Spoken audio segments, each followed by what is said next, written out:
Hello दोस्तों, कैसे हैं आप सब। मैं हूं प्रणव और आप देख रहे हैं हमारा चैनल स्टडी 16 पर आज हम लोग देख रहे हैं डॉक्टर हरि सिंह और विश्वविद्यालय सागर की कट ऑफ लिस्ट आ चुकी है जो सेकेंड काउंसलिंग की, और वो हम लोग देख रहे हैं। और यहाँ पर लिखा है cut off marks UG final counselling, क्योंकि कुछ सीट्स जो वैकेंट रह गई हैं तो उनकी काउंसलिंग होगी, और जो सीट्स फुल हो जाएंगी तो उसके बाद कोई काउंसलिंग नहीं होगी। और अगर इसके बाद भी कुछ सीट्स अगर वैकेंट रहती हैं तो काउंसलिंग हो भी सकती है, और यह बाद में कहना पड़ेगा।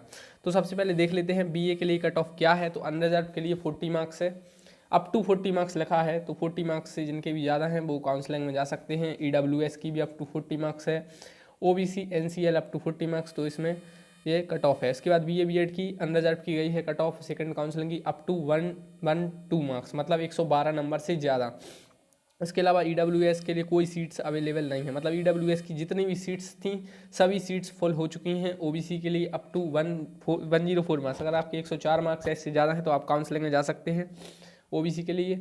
एससी के लिए 104 मार्क्स, और एसटी के लिए कोई सीट्स अवेलेबल नहीं है, मतलब जितनी भी एसटी के लिए जो सीट्स रिजर्व थी वो सारी सीट्स फुल हो चुकी हैं।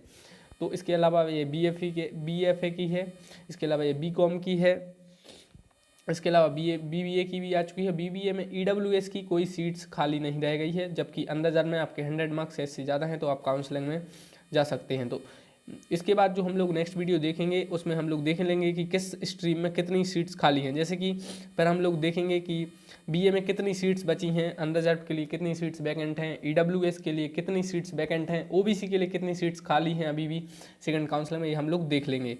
तो इस वीडियो में हम लोग देख रहे हैं कट ऑफ, और यह कट ऑफ आप ऑफिशियल साइट्स पर जाकर डाउनलोड कर लीजिए, क्योंकि अगर मैं यह सब पढ़ूंगा तो काफ़ी टाइम जाएगा और वीडियो काफ़ी बड़ी बन जाएगी। तो यह सब आप साइट्स पर देख सकते हैं। अगर आपको देखने में कोई प्रॉब्लम हो रही है तो इसके लिए हम अलग से, अगर आप कमेंट करेंगे तो वीडियो बना देंगे कि यह कैसे डाउनलोड करें। तो जैसे कि बात कर लेते हैं B L L B honours की। तो B L L B honours में जो अनरिजर्व के लिए कोई सीट्स अवेलेबल नहीं है, मतलब अनरिजर्व के लिए जितनी भी सीट्स थी सब फुल हो चुकी हैं।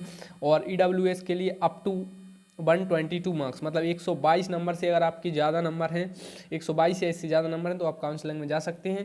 तो इसके लिए आप सीट्स देख सकते हैं कि ईडब्ल्यूएस की अभी भी कितनी सीट्स खाली हैं, ओबीसी की कितनी सीट्स खाली हैं, एससी की कितनी सीट्स खाली हैं, और एसटी के लिए कोई भी सीट्स अवेलेबल नहीं है। तो जब हम लोग जो नेक्स्ट वीडियो बनाएंगे उसमें हम लोग यही देखेंगे, क्योंकि यह वीडियो काफ़ी बड़ा बन जाएगा। इसके अलावा एलएलबी की बात कर लेते हैं। तो एलएलबी में अनरिजर्व के लिए अप टू 110 मार्क्स, मतलब 110 मार्क्स, मतलब 110 नंबर या इससे ज़्यादा है तो आप काउंसलिंग में जा सकते हैं अनरिजर्व के लिए। जबकि ईडब्ल्यूएस के लिए कोई सीट्स अवेलेबल नहीं है, मतलब ईडब्ल्यूएस में फर्स्ट काउंसलिंग में सारी सीट्स फुल हो चुकी हैं। ओबीसी की फर्स्ट काउंसलिंग में पूरी सीट्स फुल हो चुकी हैं, एससी के लिए भी फुल हो चुकी हैं, एसटी के लिए कुछ सीट्स खाली हैं। इसका मतलब है जब तो यह काउंसलिंग हो रही है तो अप टू 40 मार्क्स जा सकते हैं। पीसी के लिए अप टू 40 मार्क्स जा सकते हैं काउंसलिंग में, defence quota up to 40 marks जा सकते हैं। ये एलएलबी की बात कर ली। इसके अलावा ये बैचलर ऑफ जर्नलिज्म है तो इसमें काफ़ी सीट्स रह गई होगी, जब तो यह लिखा है कि अप टू 40 मार्क्स आप काउंसलिंग में जा सकते हैं। तो यह आप साइट से डाउनलोड कर सकते हैं। बी फार्मा की बात कर लेते हैं। बी फार्मा में अनरिजर्व के लिए अप टू 94 मार्क्स गई है, जबकि ईडब्ल्यूएस के लिए कोई सीट्स अवेलेबल नहीं है।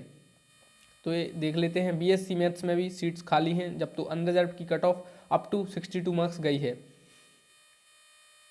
तो हम लोग जब आप नेक्स्ट वीडियो देखेंगे उसमें हम लोग देखेंगे कि किस में कितनी सीट्स खाली हैं। उससे पहले हम लोग पीजी वालों के लिए भी देख लेते हैं। जैसे कि इसमें जो एलएलएम है तो एलएलएम वालों के देखते हैं। एलएलएम वालों के लिए कोई सीट्स अवेलेबल नहीं है, यहाँ पर लिखा आ रहा है नॉट अवेलेबल। इसके अलावा जो एमबीए की देख लेते हैं। एमबीए में अनरिजर्व की कट ऑफ है अप टू 94 मार्क्स, ये अनरिजर्व की बात कर रहे हैं। जबकि इकोनॉमिकली वीकर सेक्शन के लिए अप टू 58 मार्क्स है। ओबीसी के लिए एमबीए में कोई सीट्स अवेलेबल नहीं है। एससी के लिए अप टू 62 मार्क्स है, और एसटी के लिए अप टू 40 मार्क्स है। तो यह बात कर लेते हैं। इसके अलावा जो एमएससी या एमए एंथ्रोपोलॉजी कर रहे हैं तो आपका डायरेक्ट एडमिशन थ्रू काउंसलिंग लिखा आ रहा है यहाँ पर। और एंशियंट इंडियन हिस्ट्री में भी काफ़ी सीट्स वैकेंट हैं, तो अप टू 40 मार्क्स आपका हो जाएगा। इसके अलावा एमएड में आपका डायरेक्ट एडमिशन होगा थ्रू काउंसलिंग, और लिंग्विस्टिक एमए में भी डायरेक्ट एडमिशन थ्रू काउंसलिंग होगा। फिलोसफी एमए में डायरेक्ट एडमिशन थ्रू काउंसलिंग है, और एम फार्मा का यहाँ पर लिखा है टू बी अनाउंस लेटर, सो कोई घबराने की बात नहीं है। इसके अलावा एमए संस्कृत से डायरेक्ट एडमिशन काउंसलिंग के थ्रू होगा। उर्दू में एमए में डायरेक्ट एडमिशन थ्रू काउंसलिंग है। Rural development MA direct admission through counselling है। सोशल वर्क एमए में भी डायरेक्ट एडमिशन थ्रू काउंसलिंग है। तो दोस्तों अगर अभी तक आपने चैनल को सब्सक्राइब नहीं किया तो सब्सक्राइब करें, बेल आइकन को दबा दें। और आपको ये कट ऑफ देखना है तो आप साइट पर जाकर देख सकते हैं, क्योंकि एक एक से अगर हम लोग बात करें तो वीडियो काफ़ी बड़ी बन जाएगी। और अब हम नेक्स्ट वीडियो में देख रहे हैं कि नेक्स्ट वीडियो में हम लोग देखेंगे कि कितनी सीट्स अब किस स्ट्रीम में खाली है, जैसे BA LLB में, LLB में या BSc में या B फार्मा में जनरल की कितनी सीट्स खाली हैं, मतलब उसे अनरिजर्व कहते हैं, अनरिजर्व की कितनी सीट्स खाली हैं, EWS की कितनी सीट्स खाली हैं, SC की कितनी खाली हैं, या किसी और ST की कितनी सीट्स खाली हैं। So thanks for watching the video, thank you.